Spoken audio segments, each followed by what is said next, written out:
Hello everyone, welcome to the session 2 of module 3, that is artificial neural network. Let's see the types of neural networks which are commonly used.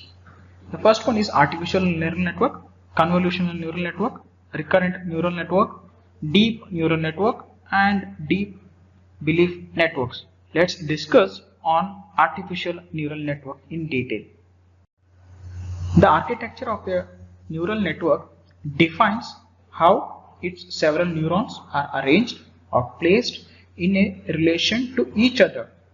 So these arrangements are structured essentially by directing the connections of the neurons. The main architecture of neural network, which is divided into three parts. One is input layer, next one is hidden layer, and next one is the output layer. You can see here in the input layer you have two neurons, in the hidden layer you may have three neurons, and in the output layer you may have two neurons.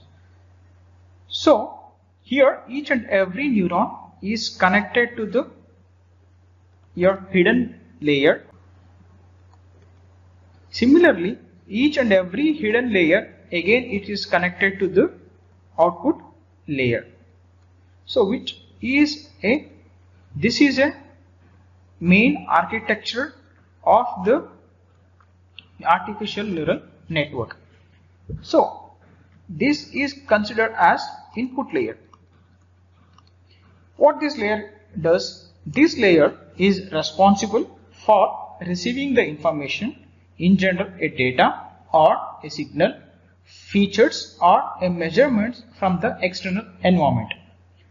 These inputs can also be called as samples or patterns, which are usually normalized within the limits value produced by the activation function.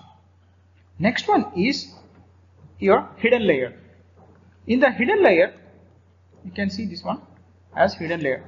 These layers are composed of neurons which are responsible for extracting patterns associated with the process or system which is being analyzed, and this layer perform most of the internal processing from the network. And the next one is the output layer. This is called as output layer. So this output layer is composed of neurons and thus is responsible for producing and presenting the final network output, which may result from the processing performed by the neurons in the previous layer. So this is the main architecture of artificial neural network. Let's see some of the architecture of artificial neural networks based upon the interconnections and how its layers are being composed.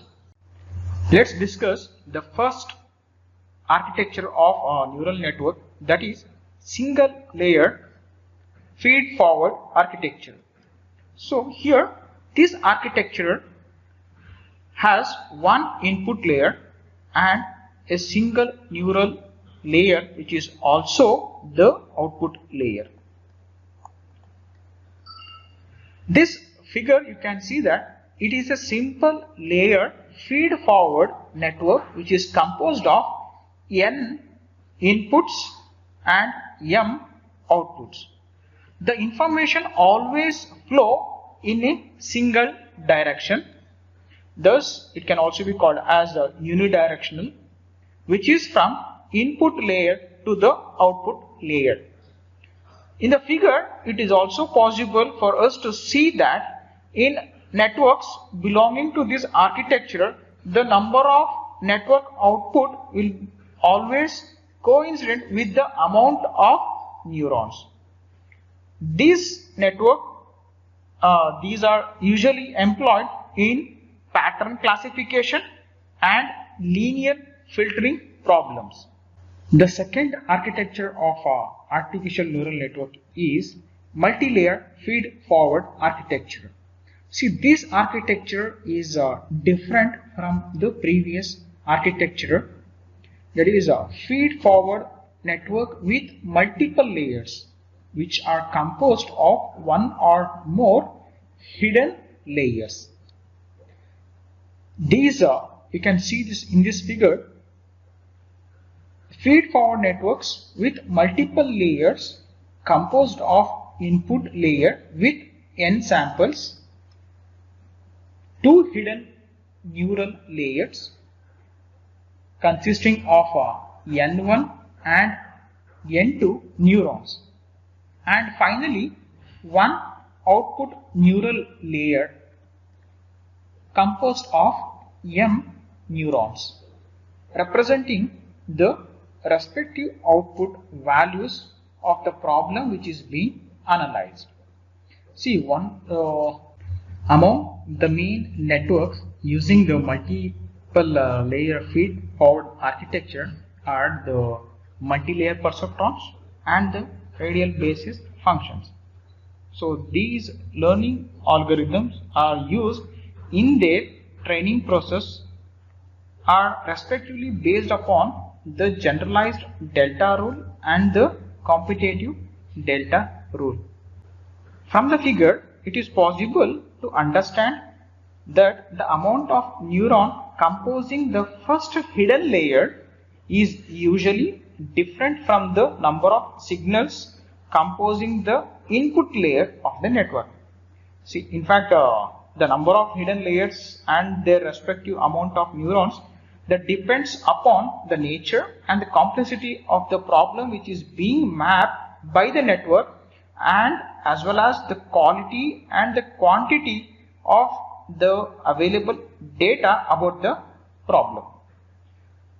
Like for simple layer feed forward network, the amount of output signal will always coincident with the number of neurons from that respective layers. And some of the examples which is used by using multi-layer feed-forward networks are to approximate the functions, pattern classifications, system identification, process control, optimization, robotics, and so on. So this is all about your second architecture, that is multi-layer feed-forward architecture. The next third architecture is a recurrent or feedback architecture. In this network, the output of the neuron are used as feedback input for the other neurons. Here in the diagram, you can see that it is one of the examples of a perceptron network with feedback, where one of its output signal is fed back to the middle layer. Thus, using the feedback process, the network with this architecture can produce the current outputs by taking into consideration the previous output values also. And some of the examples or applications where feedback architecture are used, such as time series predictions, system identifications, and optimization, some of process controls, and so on. So this is all about your third architecture. The next one is mesh architecture. The main features of a network with the mesh structure, which resides in the considering the spatial arrangement of neurons for pattern extraction purpose. That is, spatial localization of neuron is directly related to the process of adjusting their weights and threshold. See here in the figure, it is an examples of coherent network where its neurons are arranged in two-dimensional space. So these are the four architecture of artificial neural network. The next topic is neural network representations. Let's consider a prototypical example of artificial neural network learning, which is provided by Pomeranian's systems called as Alvin. What is Alvin? Alvin is an autonomous land vehicle in a neural network, which uses a learned artificial neural network to steer an autonomous vehicle driving at the normal speed on the public highways.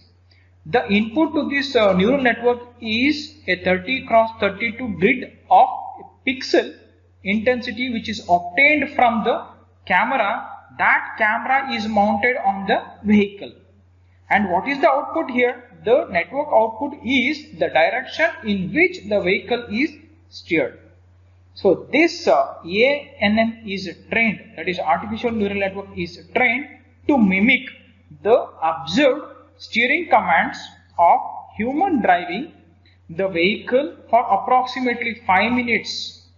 And this Alvin has used its learned network to successfully drive at a speed up to 70 miles per hour and for a distance of 90 miles on a public highway. So you can see the diagram. The diagram will tell the neural network representation which is used in one version of Alvin systems, and it will tell the kind of representation which is typically of many artificial neural systems. The network which is shown here with an input camera image which is depicted here. Each node in this network diagram corresponds to the output of single network unit, and the lines which are entering the node from below are its input. And you can see there are 4 units are there. These 4 units receives inputs directly from all the 30 cross 32 pixels in an image, and these units are called as hidden units. Because their output is available only within this network.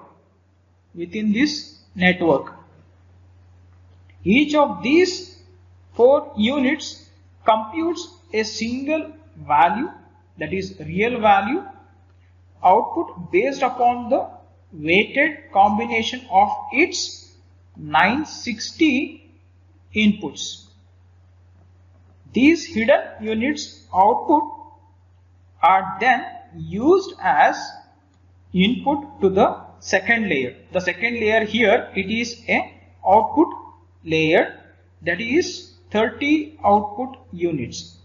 Each output unit corresponds to a particular steering direction, and output values of these units which will determine which steering direction is recommended most strongly. See, the diagram here which is shown is the learned weight values associated with one of the 4 hidden units in the AN. The large matrix of black and white box you can see here, which will tell the weights from 30 cross 32 pixel inputs into the hidden units, and the white box indicates a positive weights and a black box indicates a negative weights, and the size of the box indicates the weight magnitude. Here you can see a small rectangular diagram above this large matrix here, you can see here, which will shows the weights from these hidden units to each of the 30 output units. So the network structure of Alvin, which is a typical for many of the artificial neural networks. Here in the individual units are interconnected in a layer that forms a directed acyclic graph. In general, ANN can be a graph with many types of structure. It may be a acyclic or cyclic, directional or undirected, so on. So this is the basic representation of artificial neural network, and the example is Alvin. Let's see some of the appropriate problems for neural network learning. Let's see the appropriate problems for neural network learning. This neural network learning is well suited to problems in which the training data corresponds to noisy data, complex sensor data such as your inputs from cameras or microphones. It is also applicable to the problems for which more symbolic representation are used, such as your decision tree and all. Let's see some of the artificial neural network which is used for problems with the following characteristics. One is instances that are represented by many attribute value paired, where the target function to be learned is defined over the instance that can be described by the vectors of predefined features, such as you have seen that in Alvin example, that is pixel values. These input attributes may be highly correlated or independent of any other. Second is the target function output may be discrete valued, or it may be a real valued or a vector of several real or discrete valued attributes. As we have seen in the Alvin system example, the output is a vector of 30 attributes where each corresponds to recommendation regarding the steering directions, where we have seen that the value of each output is between some real number, that is 0 or 1, which corresponds to that black or white node. So this is with respect to the second one. And third one is a training examples that may contain error. Error in the sense your artificial neural network learning methods are robust to noise in the training data. Noise in the sense it may be some error values, some data are missing, or some data are replaced by the question mark. So this is the third one. And the fourth one is long training times are acceptable. So that is network training algorithms which are required, long training times are acceptable. It means that the network training algorithms may require longer training times. So these training times can range from few seconds to many hours. So depending upon the factors such as the number of weights in the network, the number of training example considered, and the settings of the learning algorithm parameters. And the fifth one is fast evaluation of the learned target function may be required. So this artificial neural network learning times are relatively long, and which is evaluating the learned network in order to apply to a subsequent instances, which is typically fast. For example, we have seen in Alvin instances where Alvin applies its neural network several times per second to continuously update its steering commands as the vehicle drives forward. And the last one is the ability of humans to understand the learned target function, which is not important. So these are the 5 characteristics which are used for the problems of artificial neural network. So in this session we have discussed the type of neural networks and the architecture of artificial neural networks and the representation of network, and the last one is appropriate problems for neural networks. So this completes session 2, and in the next session we will discuss on perceptrons.